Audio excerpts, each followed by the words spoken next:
Unsure of your dream? Study abroad destination? Clear your doubts. Videsh Consult. Call 9676502888.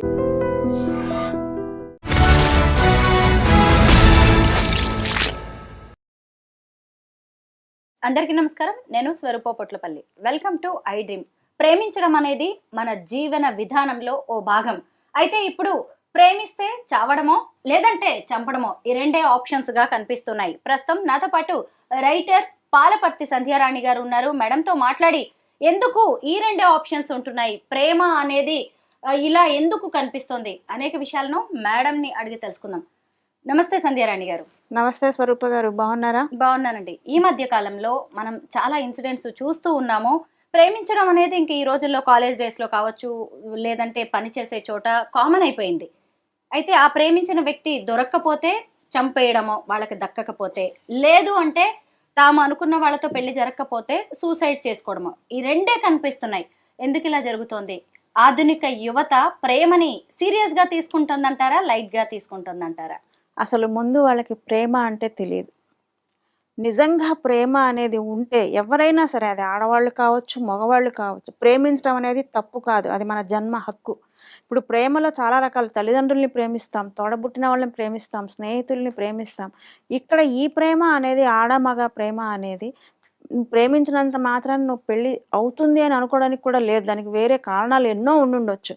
నిజంగా నువ్వు ప్రేమిస్తున్నట్టయితే ఆ మనిషి బాగుండాలని కోరుకోవాలి. ఈ మధ్య కాలంలో ప్రతిరోజు ప్రతి చోట నేను చూస్తున్నాను, చదువుతున్నాను, వింటున్నాను, నాకు దక్కలేదు కాబట్టి ఇది ఇంకోని చేసుకోవడానికి వీల్లేదు. అది కరెక్ట్ కాదు. ఆ ఆలోచన విధానమే కరెక్ట్ కాదు. నీకు దక్కలేదు అని నువ్వు అంటే నీకు తెలియకుండా నీ లోపల ఒక మృగం దాగుంది, రాక్షసత్వం అనేది దాగుంది. నువ్వు మనిషిలాగా ఒక చదువుకున్న వాడి అయ్యుండి, చదువుకున్న వాళ్ళు కూడా చేస్తున్నారు ఇవాళ రేపు ఇలాంటి పనులు. చదువుకున్న వాడు అయి ఉండి నీకు వివేకం, విచక్షణ రెండూ ఉండాలి. సరే, ఒకసారి తనతో ఫైనల్గా మాట్లాడేసేసి ఫ్రెండ్స్ లాగా విడిపోదాం. ఎందుకు ఒప్పుకోవట్లేదు? వీలైతే పెద్దవాళ్ళని ఒప్పించి చేసుకోవటం లేదు. ఇటు పెద్దవాళ్ళు ఒప్పుకోవట్లేదు. కొంతమంది ఏంటంటే తల్లిదండ్రులు, నువ్వు మా అదే వేరే కులం వాడిని చేసుకుంటావా, లేదా ఆ కుటుంబం మాకు ఇష్టం లేదు, అలాంటి వాళ్ళని చేసుకుంటాం, మేము చచ్చిపోతామని ఏదో బెదిరిస్తుంటారు. ఆ బెదిరించినప్పుడు సహజంగా ఆడపిల్ల మనసు సున్నితంగా ఉంటుంది కాబట్టి అమ్మా నాన్న ఏమైపోతారో, అమ్మా నాన్న కోసం అని కొంచెం మొగ్గుతుంది, ఇటు పక్కకి మొగ్గుతుంది. తను ఎంత మ్యాక్సిమం కన్విన్స్ చేయడానికి ప్రయత్నించినా వాళ్ళు కన్విన్స్ కాకపోతే ఇటువైపు మొగ్గుతుంది.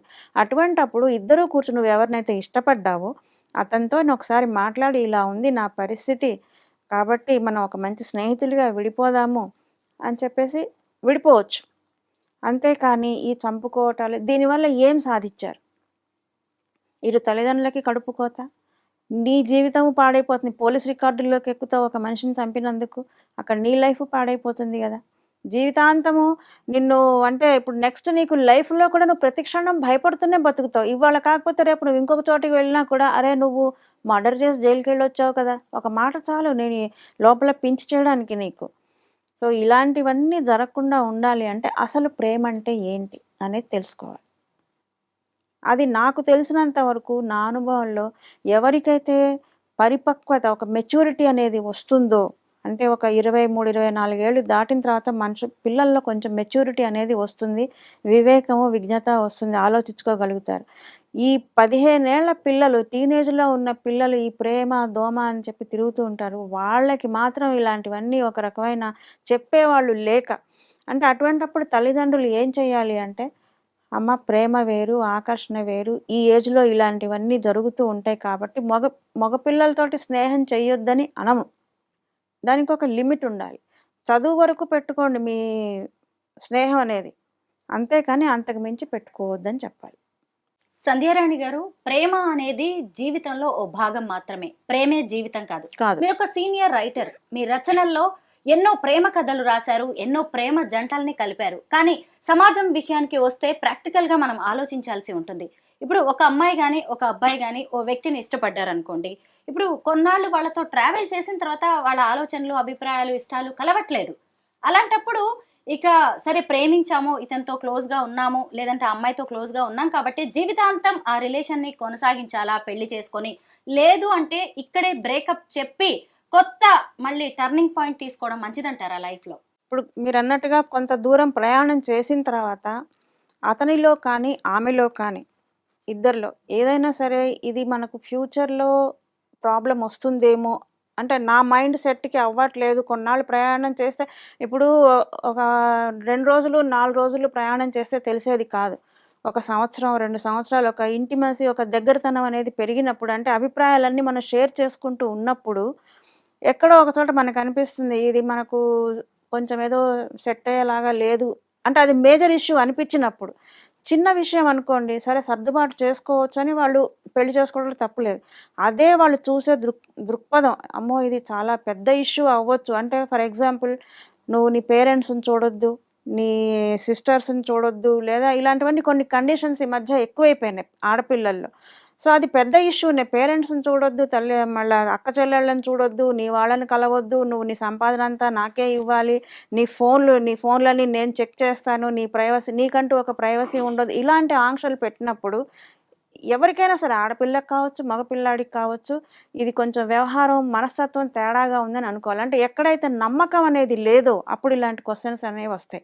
సో, ఏదైనా సరే నమ్మకంతోటి ఈ మనిషిని మార్చుకోగలను, నేను నిజంగా ఇష్టపడుతున్నాను, ఇవన్నీ చిన్న చిన్న విషయాలు కొన్ని సర్దుకోవచ్చు, కొన్ని మార్చుకోవచ్చు అని అనుకున్నప్పుడు మీరు లైఫ్‌లో ముందుకు సాగొచ్చు. లేదు నా మనస్తత్వం దీనికంటే కూడా కొంచెం భిన్నంగా నేను ఇవన్నీ యాక్సెప్ట్ చేయలేను, నా లైఫ్ స్మూత్‌గా అసలు ఎందుకు నేను అడ్జస్ట్ అవ్వాలి అని అనుకునేవాళ్ళు స్నేహంగా విడిపోతేనే మంచిది. సంధ్యారాణి గారు, ఈ సందర్భంగా మనం బిఫోర్ మ్యారేజ్ ఫిజికల్ రిలేషన్స్ గురించి కూడా మాట్లాడుకోవాలి. ఈ ప్రేమ పేరుతో చాలా మంది కూడా చాలా చనువు ఏర్పాటు చేసుకొని క్లోజ్ రిలేషన్స్ అనేవి మెయింటైన్ చేస్తున్నారు. అంటే పెళ్లికి ముందే ఇలాంటివి తప్పు అనేది కూడా కాకుండా ఏం కాదులే లైఫ్ లాంగ్ మనం కలిసి ఉంటాం కదా అని ఒక తొందరపాటు నిర్ణయంతో తప్పటడుగులు వేస్తున్నారు. న్యూ ఇయర్కి లక్షల్లో ఓయో రూమ్స్ బుక్ అవ్వడమే దానికి ఒక ఉదాహరణ. అందులో చాలా మంది ఈ ప్రేమ జంటలు ఉన్నారు. దీన్ని మనం ఎలా చూడాలంటారు? మీరేం చెప్తారు ఈ ఆధునిక యువతకి? ఏదైనా సరే మనకు కొన్ని కట్టుబాట్లు అనేవి మన సమాజం పెట్టింది. మీరు ఎంత ఆధునిక యువత కానీ, మీరు ఎంత చదువుకున్నా, మీరు ఏ విదేశాలకు వెళ్ళినా, ఎక్కడికి వెళ్ళినా మన సంస్కృతి, సాంప్రదాయాలు, మన కట్టుబాట్ల ప్రకారం పెళ్ళికి ముందు ఫిజికల్ కాంటాక్ట్స్ అనేవి తప్పు. ఒకవేళ అలాంటివి ఏమన్నా జరిగితే మాత్రము తొందరగా వివాహం చేసేసుకొని కావాలనుకున్నప్పుడే కదా మరి మీరు ముందడుగు వేసింది. అలాంటప్పుడు మళ్ళీ మళ్ళీ చేసిన తప్పే చెయ్యకుండా ఒక వివాహ బంధంలో మీరు గనక వచ్చేసేస్తే అది కొంచెం గౌరవప్రదంగా ఉంటుంది. కొన్ని ఏమవుతున్నాయంటే ఈ అట్రాక్షన్స్ వల్ల, ఈ ఫిజికల్ కాంటాక్ట్స్ వల్ల ఈ నష్టపోయేది మగాడికి ఏం లేదు, ఆడపిల్లలు నష్టపోతున్నారు. వాళ్ళు కన్సీవ్ కావటము, ఈ కన్సీవ్ అయిపోయిన తర్వాత ఇంట్లో పేరెంట్స్‌కి చెప్పలేకపోవటము, ఇటు ఇతనికి చెప్తే ఇతనేమో ఇక అప్పుడే తప్పించుకు తిరుగుతాడు, ఇక అప్పటి నుంచి తప్పించుకు తిరగటము. సో, ఈ ఆడపిల్ల ఎవరికీ చెప్పుకోలేక కొన్ని సంఘటనల్లో సూసైడ్స్ చేసుకున్న వాళ్ళు కూడా ఉన్నారు. సో, వీటన్నిటికంటే ముందేంటంటే ఆ అడుగు ముందుకు వేసే ముందు ఒకసారి ఇది తప్పు, మనం ఈ పని చెయ్యకూడదు అని అనుకొని ఉండటమే మంచిది. ఆ ఆలోచన రావడం మంచిది. అంటే ఈ తప్పు మనం చెయ్యొద్దు. పెళ్లి చేసుకున్న తర్వాత అది మన వైవాహిక జీవితం కాబట్టి అందులో తప్పేమీ లేదు. కానీ పెళ్ళికి ముందనేది మాత్రం ఇది తప్పే. జాగ్రత్త పడాల్సిందే. ఆడపిల్లలు జాగ్రత్త పడాలి. మగపిల్లలు ఇలాంటి వాటిల్ని వాళ్ళు ఏం తప్పేం లేదులే నేను చేసుకుంటాను కదా అని చెప్పి వాళ్ళని ముందు భరోసా ఇస్తారు. కానీ తర్వాత మాత్రం మొహం చాటేసేవాడు చాలామంది ఉన్నారు. మనకు 100కి 90% వాళ్ళే కనపడతారు. సంధ్యారాణి గారు నిజంగా చాలా మంచి పాయింట్ చెప్పారు. తరాలు మారినా ఆడవాళ్ళ తలరాత మాత్రం మారలేదు. ఖచ్చితంగా. ఎటొచ్చి ఎప్పుడు బలైపోయేది ఆడపిల్లే, ఆడదే. ఏ విషయంలో అయినా సరే సమాజం కూడా ఏమంటుందంటే ఆడదానికి అయ్యుండి ఏమిటా తెగింపు అంటారు. ప్రతి దానికి ఏ సంఘటన జరిగినా సరే ఆడదాన్నే పాయింట్అవుట్ చేస్తుంది. ఇప్పటికి కూడా మనం ఏం చేస్తామంటే ఈ ఆడపిల్లల్ని గౌరవించాలి, ఆడపిల్లలకి భద్రతను ఇవ్వాలి అనేది ఎక్కడి నుంచి మొదలవ్వాలి అంటే ఇంట్లో తల్లి చెప్పాలి. ఇప్పుడు కొడుకు కూతురు ఉన్నారనుకోండి, తల్లి ఏమంటుంది, వాడికేంటి వాడు మగాడు, వాడు బతికేస్తాడు, నువ్వు ఆడపిల్ల తిన్నగా ఉండంటుంది. నువ్వు కొడుకు ఎందుకు చెప్పలేవు, ఒరే మన ఇంట్లో కూడా ఆడపిల్ల ఉంది, బయట ఆడవాళ్ళని కూడా మనం గౌరవించాలి, వాళ్ళని మనము మర్యాదగా చూడాలి, ఇలా మనం ఆడపిల్లల్ని చులకనగా చూడొద్దు అని నువ్వు ఎందుకు చెప్పవు? నువ్వు ఏ రోజైతే ఇంట్లో ఆడదాని పట్ల గౌరవించడం అనేది నేర్పిస్తావో మగపిల్లలకి, వాడు బయటికి వెళ్ళి కూడా అలాగే బిహేవ్ చేస్తాడు, గౌరవించడం నేర్చుకుంటాడు. నువ్వు ఇంట్లోనే నువ్వు ఆడపిల్లవి, నువ్వు తిన్నగా ఉండు, నువ్వు ఇది చేయొద్దు, నువ్వు ఇంట్లోంచి బయటికి దాటొద్దు, నువ్వు మగపిల్లలతోటి మాట్లాడొద్దు అని నువ్వు ఆంక్షలు పెట్టి కొడుకును వాడికేంటి మగాడు అంటే వాడు నేను మగాడినే కదా, నేను ఏమైనా చేయొచ్చు అని వాడు తిరుగుతాడు. తేడా ఇంట్లోంచే మనం మొదలు పెట్టాలి ఇది మార్పు అనేది. ఆడపిల్ల జీవితానికి సంబంధించి ఎక్కువగా ఒక సామెత చెబుతూ ఉంటారు, అరిటాకు వచ్చి ముళ్ళు మీద పడ్డా, ముళ్ళు వచ్చి అరిటాకు మీద పడ్డా, సమస్య ఎక్కువగా అరిటాకుకే నాశనం అయ్యేది అరిటాకే అని చెప్పి చెప్తూ ఉంటారు. అది ఎప్పటికైనా నిజానికి నిజం కూడా. ఎందుకు అంటే ఇప్పుడు చాలా మంది అమ్మాయిలు ప్రేమించడం, క్లోజ్ రిలేషన్ లోకి వెళ్ళిపోవడం, పెద్దలు వద్దన్నారనో, లేదంటే అతను ఆ కంపానియన్ సరిగా నచ్చకో, కంపెనీ సరిగ్గా లేకనో వాళ్ళని కాదనుకుని వేరే పెళ్లిళ్ళు చేసుకోవడం. తీరా చూస్తే ఈ లవర్ అనే వ్యక్తి వదిలిపెడతాడా? ఇన్నాళ్ళు నాతో ఉన్నా, నాకు దక్కనిది ఇంకెవరికి దక్కకూడదు అని ఏకంగా హత్యలకి తెగబడ్డం, లేదు అంటే బ్లాక్ మెయిలింగ్, మన ఇద్దరం క్లోజ్ గా ఉన్న ఫొటోస్ చూపిస్తాము అని ఇలాగా ఆడపిల్లల్ని మళ్ళీ లొంగ తీసుకునే ప్రయత్నం జరుగుతుంది. ఇక్కడ మళ్ళీ నలిగిపోతున్నది ఆడపిల్లలే. ఇటు అత్తింటి వాళ్ళకి ఎక్కడ తెలిసిపోద్దో, హస్బెండ్ కి ఎక్కడ తెలుస్తుందో, ఇటు తల్లిదండ్రులు ఏమంటారో అని ఆడపిల్లలు చాలా మంది నలిగిపోతున్నారు. ఇంత దూరం ఆలోచించకుండా అసలు మనం సెలెక్ట్ చేసుకున్న పర్సన్ ఎలాంటి వాడు ఏంటి అనేది కూడా తెలియకుండా, ఆ వయసు కావచ్చు, హార్మోన్స్ బ్యాలెన్స్ చేసుకోలేకపోవడం వల్ల కూడా ఇలాంటివి జరుగుతూ ఉండొచ్చు. క్షణికావేశం అంటారు చూడండి, ఆ క్షణికావేశంలో వాళ్ళు చేసే పనులకు కొన్నిటికి కంట్రోల్ అనేది ఉండదు. కానీ ఇప్పుడు మీరు అన్నట్టుగా ఈ బ్లాక్ మెయిలింగ్ ఇవన్నీ కూడాను నిజంగా, నేను ఇందాక చెప్పాను, నిజంగా ప్రేమ అనే దానికి, ఆ పదానికి అర్థం తెలిసిన వాడైతే ఇలాంటి పనులు చేయడు, ఎప్పటికీ చేయడు. అది ఆడపిల్ల కావచ్చు, మగపిల్లాడు కావచ్చు. సాధారణంగా ఇలాంటి పనులు చేసేది మగవాళ్ళే అనుకోండి, ఆడపిల్లలు తొందరగా అలా బయటపడరు కదా. బ్లాక్ మెయిలింగ్లు ఇవన్నీ కూడా అంటే ఇప్పుడిప్పుడు కొంచెం ఎక్కడో అరాకొర అవి వాళ్ళు కూడా తయారయ్యారు. అంటే ఒక 100 మందిలో 100 కూడా కాదు, ఒక 1000 మందిలో ఒకళ్ళో ఇద్దరు అలా ఆడపిల్లలు తయారయ్యారు. కానీ ఇది మాత్రం చాలా మగపిల్లలది ఎక్కువైపోతుంది. ఏదైనా సరే ఇవి చేసినందువల్ల జీవితాలు పాడైపోతుంది. ఏం సాధిస్తారు? ఇప్పుడు మనం ఒక పని చేసామంటే, ఇప్పుడు మనం చదువుకున్నాం, మన చేతికి డిగ్రీ వచ్చింది అంటే దేనికి? అది మనకు భుక్తి పడడానికి, మన ఉద్యోగాన్ని సంపాదించ ఒక సొల్యూషన్, అది మన కాళ్ళ మీద మనం నిలబడడానికి. మరి ఈ పని చేసినందుకు మరి నీకేమిటి ఇక్కడ ఇప్పుడు నువ్వు కావాలని చేస్తున్నావు, తెలియక కాదు, తెలిసి చేస్తున్నావు. ఆవేశమో, కక్షో, దుగ్ధో, కోపమో ఏదో చేస్తున్నావు. ఇన్నాళ్ళు నాతో తిరిగింది, ఇప్పుడు వేరే వాడిని పెళ్లి చేసుకుంటుంది అని చెప్పి. సరే, నువ్వు ఆ అమ్మాయి జీవితాన్ని అంటే ఏదో నువ్వు బ్లాక్మెయిల్ చేస్తున్నావు. నీకు పరిష్కారం ఏమిటి? నువ్వేం సాధించావు అక్కడ? అంటే నీలోనే నీకు తెలియకుండా నీలో ఒక పైశాచికత్వం ఉంది. ఒక రాక్షసుడు అనేవాడు నీలో దాగి ఉన్నాడు. నీకు కౌన్సిలింగ్ అవసరం, నీకు చెప్పేవాళ్ళు, పెద్దవాళ్ళు ఒకళ్ళు ఉండాలి. మళ్ళీ ఈ ప్రేమ, ఈ అట్రాక్షన్ అనేది లివ్ ఇన్ రిలేషన్స్ కి కూడా దారితీస్తుంది. సరే, నీకు నాకు సెట్ అవుతుందో, కొద్ది రోజులు మనం కలిసి ఉందాము, చూద్దాము అని చెప్పి కూడా అమ్మాయిలు ఈ లివ్ ఇన్ రిలేషన్స్ వైపు ఎక్కువగా అట్రాక్ట్ అవుతున్నారు. చాలా మంది హాస్టల్స్ లో ఉంటున్నారు, అది కూడా చూస్తున్నాం. తల్లిదండ్రులు ఎక్కడో ఉంటారు, ఈ హాస్టల్ ఫీజు కూడా షేరింగ్ అయిపోద్ది. పైగా వంట కలిసి చేసుకోవచ్చు, కలిసి ఉండొచ్చు, ఒకవేళ నచ్చకపోతే విడిపోవచ్చు, ఇంకెవరినో పెళ్లి చేసుకోవచ్చు.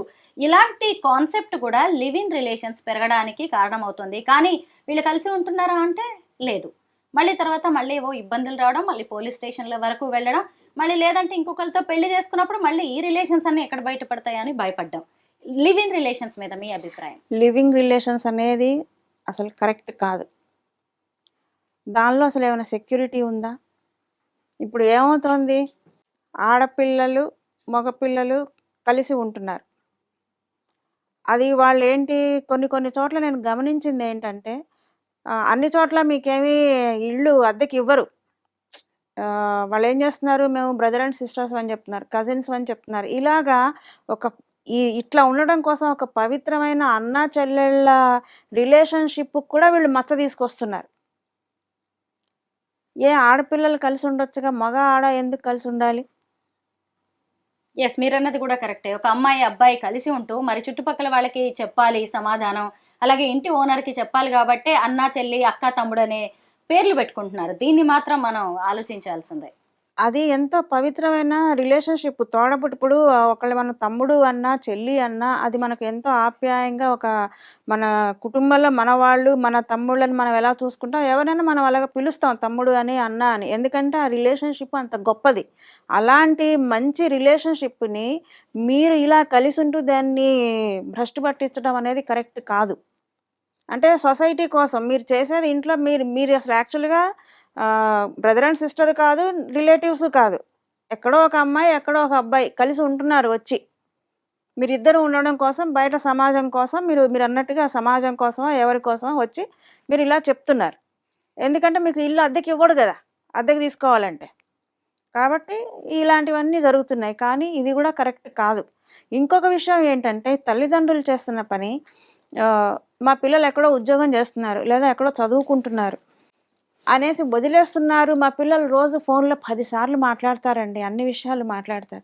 కానీ అక్కడ పిల్లలు ఎవరితో ఉంటున్నారు? ఈ అమ్మాయి ఏదో పేరు చెప్తుంది. వాడేదో రాణా అయితే రాణి అనో, ఏదో రాణి అనే అమ్మాయితో ఉంటున్నానని చెప్తుంది. కానీ నువ్వు చూసావా వెళ్ళి అది ఎవరితో ఉంటుందో నీ కూతురు? చూడలేదు. మా అమ్మాయి మాట్లాడుతుందండి. అసలు ఏమీ దాచిపెట్టదండి మా దగ్గర. నేను ప్రాక్టికల్‌గా నా కళ్ళతోటి కొంతమంది పిల్లల్ని పేరెంట్స్‌ని మోసం చేసి ఫలానా చోట ఫలానా అమ్మాయితో ఉంటున్నానని వాళ్ళకు చెప్పి వీళ్ళ అబ్బాయిలతో ఉంటున్న వాళ్ళని నేను చూశాను. అంటే ఆడపిల్లలు తల్లిదండ్రుల్ని కూడా మోసం చేయడానికి వెనకాడట్లేదు. ఆడపిల్లలనే కాదు, మగపిల్లలు కూడా. నిన్ను వాళ్ళు ఎన్నో కష్ట నష్టాలకి ఓర్చి నీ మీద నమ్మకంతో ఉద్యోగానికో చదువుకో పంపిస్తే నువ్వెవడితోనో ఉంటూ ఇంకెవరో ఫ్రెండ్ పేరు చెప్పి నువ్వు అక్కడ ఉంటావు. అది ఎంతవరకు కరెక్ట్? పెళ్ళంటే తాళాలు, తప్పట్లు, తలంబ్రాలు, 7 అడుగులు 3 ముళ్ళు. కానీ ఇప్పుడు ఆ పెళ్లి కాన్సెప్ట్ కూడా మారిపోయింది. ప్రేమించుకుంటున్నారు, ఏదో ఇష్టపడ్డామంటున్నారు, పెద్దలు ఒప్పుకోకపోతే వెళ్ళిపోయి ఏ ఆర్య సమాజ్లోనో లేదంటే ఏ గుళ్ళోనో పెళ్లి చేసుకుంటున్నారు. మహా అంటే రిజిస్టర్ మ్యారేజ్. అంటే పెళ్లి అనేది చాలా సింపుల్గా అయిపోతుంది. కానీ సమాజం, కుటుంబం ఆమోదించని ఇలాంటి పెళ్లిళ్ళు పెటాకులు అవుతున్న ఘటనలు కూడా పెరిగిపోతున్నాయి. అసలు పెళ్ళంటే ఎలా ఉండాలంటారు? పెళ్ళంటే అమ్మ అది సమాజంలో ఒక మన సంప్రదాయము, సంస్కృతి ఎలాంటివి పెళ్ళికి చాలా పెద్ద పీట వేశారు. పెళ్ళి అంటే ఆషామాషి ఏదో ఇప్పుడు పొద్దున పెళ్లి చేసుకున్నాం 4 రోజుల తర్వాత విడిపోయాం అనేది కాదు. మనం ఇద్దరు వ్యక్తులు అంటే ఇప్పుడంటే లవ్ మ్యారేజ్.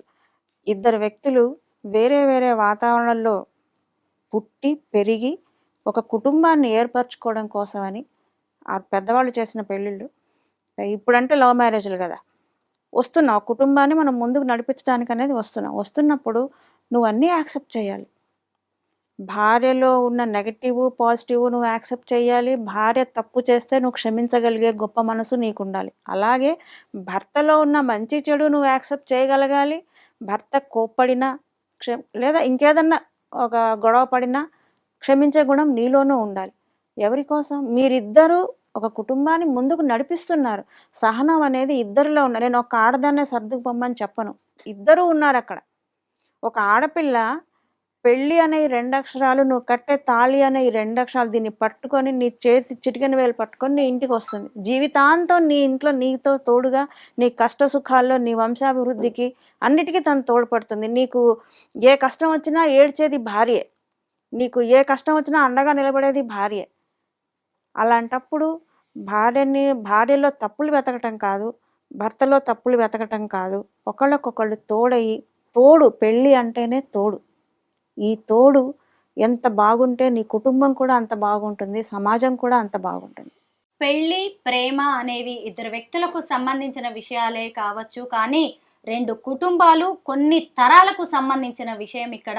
ఆ విషయం మాత్రం గుర్తుపెట్టుకొని నిర్ణయాలు తీసుకుంటే మంచిది. థ్యాంక్ యూ సో మచ్ సంధ్య గారు. నాకు ఈ అవకాశం ఇచ్చిన ఐ డ్రీమ్స్ వాళ్ళకి ధన్యవాదాలు.